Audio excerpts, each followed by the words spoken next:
Como deve ser o julgamento na Assembleia. Primeira parte. Comentário de Mari Persona. O que nós encontramos aqui, tem uma passagem em 1 Coríntios, capítulo 4, versículo 7.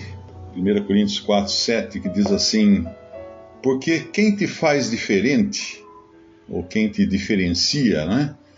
E que tens tu que não tenhas recebido? E se o recebeste, por que te glorias como se não o houveras recebido? Já estais fartos, já estais ricos, sem nós reinais.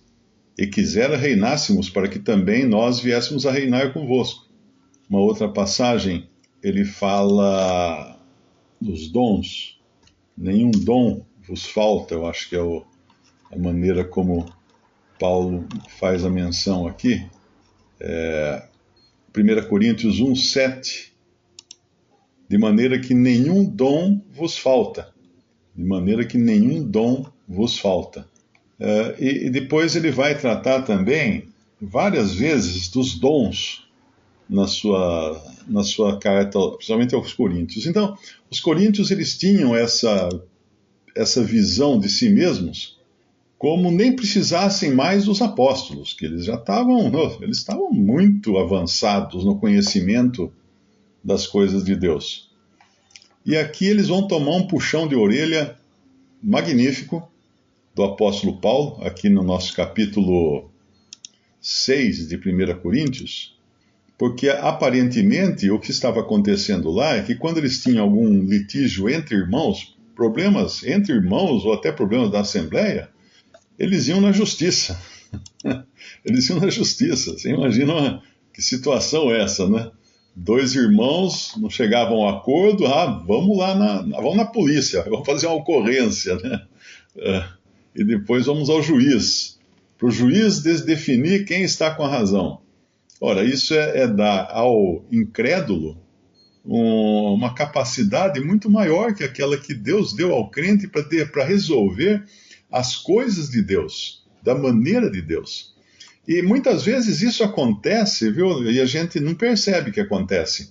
Porque às vezes nós temos problema entre os irmãos numa assembleia e alguns vão perguntar para familiares: está acontecendo isso lá entre os irmãos, não sei o quê. Aí os familiares incrédulos se colocam como juízes para decidir as coisas que estão acontecendo na Assembleia dos Crentes, dos salvos por Cristo, daqueles que são guiados pelo Espírito Santo de Deus. Então é preciso, a gente às vezes acha absurdo, né, falar que está acontecendo isso ali, e que eles estariam levando a juízes incrédulos as suas questões, mas é muito fácil a gente fazer a mesma coisa e não perceber, quando nós vamos buscar incrédulos para dar opiniões. Ou às vezes até para interpretar alguma coisa da Bíblia, ou até para o funcionamento da Assembleia. Como é que devia funcionar a Assembleia?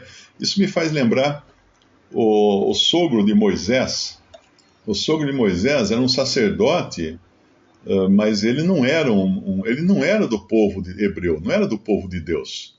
E chega um momento em que ele vai podemos até abrir lá, Jetro, né, que é o nome dele, capítulo 18, versículo 13. E aconteceu que no outro dia Moisés assentou-se para julgar o povo, e o povo estava em pé diante de Moisés. Êxodo 18, 13.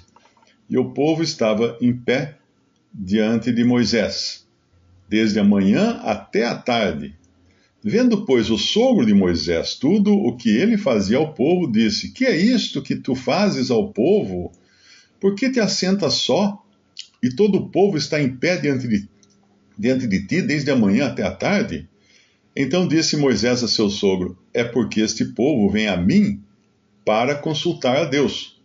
Quando tem algum negócio, vem a mim para que eu julgue entre um e outro, e lhes declare os estatutos de Deus e as suas leis.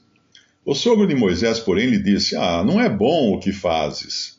Totalmente desfalecerás, assim tu como este povo que está contigo, porque este negócio é muito difícil para ti. Tu só não o podes fazer. Ouve agora a minha voz. Eu te aconselharei e Deus será contigo. Sê tu pelo povo diante de Deus e leva tuas causas de Deus. E declara-lhes os estatutos e as leis e faz-lhes saber o caminho em que devem andar e a obra que devem fazer. E tu, dentre todo o povo, procura homens capazes, tementes a Deus, homens de verdade, que odeiem a avareza, e põe-nos sobre eles por maiorais de 1000, maiorais de 100, maiorais de 50, maiorais de 10, para que julguem este povo em todo o tempo, e seja que todo negócio grave tragam a ti, mas todo negócio pequeno eles o julguem. Assim a ti mesmo, te aliviarás da carga, e eles a levarão contigo. Se isto fizeres e Deus te mandar, poderás então subsistir. Assim também todo este povo em paz irá ao seu lugar. E Moisés deu ouvidos à voz do seu sogro, e fez tudo quanto tinha dito. E escolheu Moisés homens capazes de todo Israel, e os pôs por cabeças sobre o povo, maiorais de 1000, maiorais de 100, maiorais de 50, maiorais de 10, e eles julgaram o povo em todo o tempo. O negócio árduo trouxeram a Moisés, e todo o negócio pequeno julgaram eles. Então despediu Moisés seu sogro, o qual se foi à sua terra. Bom, aqui nós vemos uma coisa muito clara que a gente tem que prestar atenção, porque essa passagem é usada, principalmente na religião, como justificativa para se criar toda uma estrutura de homens, como existe numa empresa, né? Tem o presidente, o vice-presidente, os diretores, e assim é numa denominação cristã. Você tem o presidente da denominação, você tem o vice-presidente, você tem os diretores, diretor de louvor, diretor de evangelismo, diretor de não sei o quê. Aí é uma escada de cargos, né? Uma pirâmide. É uma pirâmide. Lá na ponta da pirâmide está o presidente da denominação. Às vezes tem o presidente no Brasil, o presidente internacional ou coisa desse tipo. Mas a gente deveria perguntar o seguinte: primeiro, quando o Senhor deu a Moisés essa tarefa de julgar o seu povo, será que o Senhor teria deixado escapar que Moisés poderia não ter condições de fazer isso? Bom, ele estava fazendo até aqui. E será que o Senhor precisaria que um sacerdote pagão, de deuses pagãos, viesse dar o seu palpite, a sua opinião, de maneira a Moisés mudar a sua forma de tratar dos assuntos do povo? Até aqui, o Senhor tinha falado com Moisés frente a frente. Não tinha ninguém entre o Senhor e Moisés. Então, Moisés cuidava desse problema antes. Esse problema não existia, vamos dizer assim, enquanto Moisés estava na dependência completa do Senhor, não é? Mas aí nós vemos entrar esse palpite de um homem que nem fazia parte do povo de Deus. Tinha lógica o que ele ensinava, né? Mas o que nós vemos é que com essa vamos dizer assim, essa diluição da autoridade, porque antes alguém perguntava uma coisa para Moisés perguntava para o Senhor e vinha a resposta do Senhor através de Moisés e chegava na pessoa. Mas agora não, agora você diluiu a autoridade e as pessoas já não teriam contato direto ou mais próximo com o Senhor. Eles iriam ter intermediários agora que fossem até Moisés e Moisés então levasse o problema ao Senhor. Esses intermediários, né, nós vamos encontrar, depois, deixa eu só dar uma olhadinha aqui no capítulo 19, não, é capítulo 18 mesmo. Esses intermediários, eles não estariam ajudando, vamos dizer assim, em aproximar o povo do Senhor. Então, a pergunta que fica aqui é o seguinte: será que Moisés precisava dessa mãozinha? Será que isso iria ajudar ou atrapalhar? Jétro entra em cena para fazer isso, para dar essa opinião, para dar esse palpite aqui, e some, desaparece de cena. Nós não vemos mais Jetro, embora a intenção dele fosse boa, né? Ele não permanece com Israel. Ele não vai passar por Israel, com Israel por todas as dificuldades que Israel iria passar. Então é aquele que vem, né? Esse é típico, né? Daquele que vem, dá um palpite e cai fora. Porque ele não está vivenciando, aquilo que o povo está passando. Mas, de qualquer maneira, eu acho que isso aqui é um exemplo para nós também, quando nós pensamos lá em 1 Coríntios capítulo 6, né? Que nos fala de não trazer para julgar as coisas entre o povo de Deus, não trazer incrédulos, não trazer pessoas que não têm qualquer comprometimento com o Senhor e não têm também o discernimento que o Senhor dá aos seus. Ele não dá aos incrédulos. Porque quando nós vamos a um juiz, é claro que tem demandas, né, que não são relacionadas a coisas entre irmãos. Nós podemos estar envolvidos em alguma coisa, uma acusação grave aí, um crime que outra pessoa cometeu e agora nos envolve nisso. E aí nós vamos ter que sim buscar as autoridades, buscar a ajuda daqueles que Deus constituiu como juiz para os homens, né, diante dos homens, diante da humanidade. Mas são julgamentos que não estão dentro da alçada da Assembleia ou de litígios entre irmãos. Mas voltando então lá em 1 Coríntios 6, uma coisa que chama atenção aqui é a expressão não sabeis vós.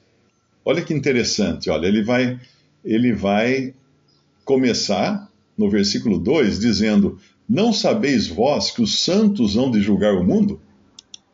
Ou seja, quando eu li aqueles versículos que falavam que eles se consideravam eles já tinham toda a sabedoria, todo o conhecimento, já se sentiam reis, já podiam reinar sem os apóstolos, tudo, né? Eles tinham um grande problema que era o orgulho. Eles se achavam grande coisa, os coríntios. E orgulho é o primeiro passo para a queda. Quando você se acha alguma coisa, a próxima cena é você com a cara no chão. Quando ele fala, não sabeis vós que os santos hão de julgar o mundo? Ou seja, com todo o conhecimento que vocês têm, com toda a sabedoria que vocês têm, vocês não sabem ainda que os santos hão de julgar o mundo? Não sabeis vós? Até mesmo os anjos serão julgados pelos salvos. Agora, veja o seguinte, ele fala essa expressão, não sabeis vós, no versículo 2. No versículo 3, ele vai falar dos anjos. Não sabeis vós que havemos de julgar os anjos? Isso aqui nos leva a pensar que solene será o dia quando os anjos serão trazidos na presença do Senhor e dos seus santos para serem julgados. Pensa assim, que coisa tremenda, né? A gente, claro, tem um maior respeito, né, por anjos, porque eles são mensageiros do Senhor, a gente tem o poder que tem um anjo, né? Não dá nem para brincar, né? A gente não tem o poder que tem um anjo. Nós somos feitos menores que os anjos. Nós não temos tudo aquilo que o anjo tem, né? Mas repare que ele fala isso, né? Não sabeis que vós ireis julgar os anjos? Lá em 2 Pedro, capítulo 2, ele revela que Deus não perdoou os anjos que pecaram, mas havendo-os lançado no inferno, ou no Hades, né, ou na Geena, que não sei qual é a palavra mais correta aqui, no original, os entregou às cadeias da escuridão, ficando reservados para o juízo. Ou seja, existe uma prisão espiritual que está cheia de anjos que pecaram. E eles estão esperando o quê? Eles estão esperando o julgamento no qual nós vamos participar. E no mesmo capítulo de 2 Pedro, capítulo 2, mais para frente, assim sabe o Senhor livrar da tentação os piedosos e reservar os injustos para o dia do juízo, para serem castigados. Então nós vamos julgar o mundo e vamos julgar os anjos. Olha que coisa tremenda. Não sabeis vós? Ele pergunta. Como quem diz, ué, vocês sabem tanta coisa, vocês não sabem que os santos vão julgar o mundo? Vocês sabem tanta coisa e vocês não sabem que nós havemos de julgar os anjos? Quanto mais as coisas pertencentes a essa vida. Então, quando ele continua com essa frase, você vai um pouco mais adiante, no versículo 9. Não sabeis que os injustos não hão de reinar o reino de Deus? Por que eles iam então procurar a ajuda de injustos para julgar as coisas da igreja, para julgar as coisas dos santos? Vocês não sabiam disso? Você sabe tudo? Vocês não sabiam disso? Paulo está aqui, ele está dando uma dura neles. Só que ele usa linguagem sarcástica, né? Não sabeis que os injustos não vão herdar o reino de Deus? Mais adiante ele vai falar no versículo 15, ele vai usar o mesmo argumento. Olha que interessante. Não sabeis vós que os vossos corpos são membros de Cristo? Well, onde é que vocês faltaram na escola dominical? Vamos dizer assim, né? Não sabeis que os vossos corpos são membros de Cristo? No versículo 16 também, não sabeis que o que se ajunta com a meretriz faz-se um corpo com ela? E depois ele vai chegar no versículo 19, e a última vez eu não contei quantas vezes são aqui, mas eu acho que é 1, 2, 3, 4, 5, 6 vezes, eu acho. No 19 ele fala assim, ou não sabeis que o vosso corpo é o templo do Espírito Santo que habita em vós, proveniente de Deus, e que não sois de vós mesmos? Fostes comprados por bom preço. Então, quando você junta tudo isso aqui, você vê o tamanho do problema, ou da ignorância, vamos chamar assim, que era eles deixarem o Senhor, a direção do Espírito Santo e a capacidade que o Espírito Santo dá ao crente de julgar as coisas, para ir recorrer a incrédulos, para escutar a voz de Jetro, sogro de Moisés.